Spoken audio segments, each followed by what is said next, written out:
Panihati Trinamool councillor অনুপম দত্ত খুনের মামলায় 3 দোষীকে আজীবন কারাবাসের সাজা দিয়েছে আদালত। খুনের মামলায় দোষী বাপি পণ্ডিত, অমিত পণ্ডিত এবং জিয়ারুল মণ্ডলকে যাবজ্জীবন সাজা দিয়েছে ব্যারাকপুর মহকুমা আদালত। একই সঙ্গে 1 লাখ টাকা জরিমানাও করা হয়েছে। রায়ে খুশি অনুপম দত্ত স্ত্রী তৃণমূল কাউন্সিলর মীনাক্ষী দত্ত মুখ্যমন্ত্রীকে ধন্যবাদ জানিয়েছেন। 2022-এর 13ই মার্চ আগরপাড়া স্টেশন রোডে স্কুটারে ওঠার সময় গুলিবিদ্ধ হন উত্তর 24 পরগনার পানিহাটি পুরসভার 8 নম্বর ওয়ার্ডের কাউন্সিলর অনুপম দত্ত।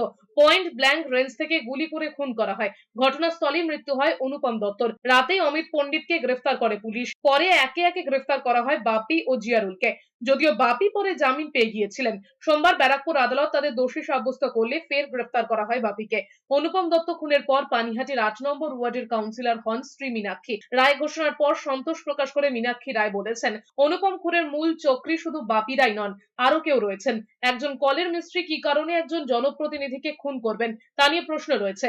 দোষীরা বারবার বলেছেন তাদের ফাঁসানো হয়েছে, কিন্তু কারা ফাঁসিয়েছেন, কাদের থেকে খুনের বরাত পেয়েছিলেন তা বলেননি। ওরা বলছে ওদের ফাঁসানো হয়েছে, কিন্তু ওরা এখনো পর্যন্ত বলেনি। এটা তদন্তের মাধ্যমে, আমি চাইবো যে তদন্তের মাধ্যমে উঠে আসুক। মহামান্য আদালতকে সম্মান জানাই এবং উনি যে রায় দিয়েছেন, আমি ওনার রায়কে সম্মতি জানাচ্ছি।